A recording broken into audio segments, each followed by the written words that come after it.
Hi there, I'm Mark Sebastian, the founder of OptionPit.com, and this is the Volatility Report. Reminder, this is for educational purposes only. None of this should be considered investment advice. Options have risk. Consult a financial professional. Well, we got an interesting day going right now.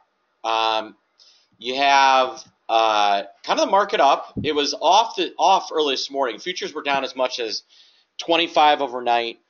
We do have some of the softness in, you can see that there are some areas where we're down. Notably, the NDX is still down.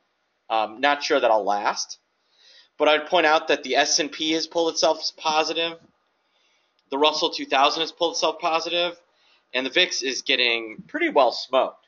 Now, there's still some strength in the VIX futures relative to yesterday, but not very much. There's not a lot more in the VIX futures themselves.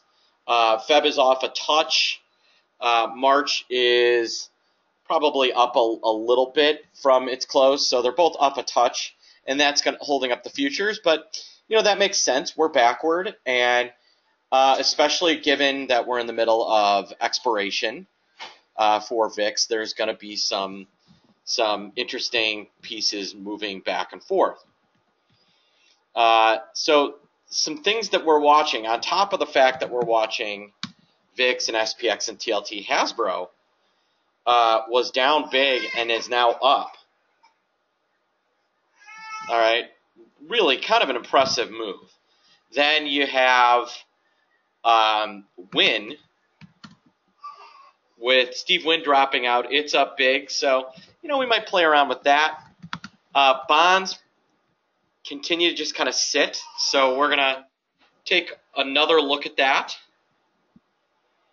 And then finally, again, we're going to play with SPX and with VIX. In SPY yesterday, and I still like this trade. I did a bull butterfly,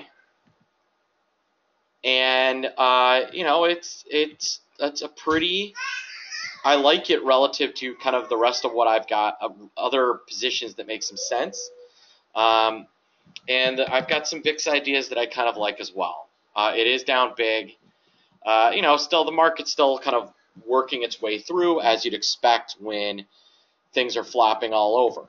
I would point out the difference between SPXY and XIV. SPXY is, you can see it's up 1265. It's up 44 from yesterday. Continues to kind of plot along. XIV, who everybody is trying to get out of, and this might be some of the distortion you're seeing, continues to be off. So if there's any vol distortions, it's likely caused by XIV. And once XIV kind of goes the way of the dodo, I expect you'll see kind of the whole complex normalize, and vol futures normalize as well. I think that's part of what we're seeing, is that unwinding.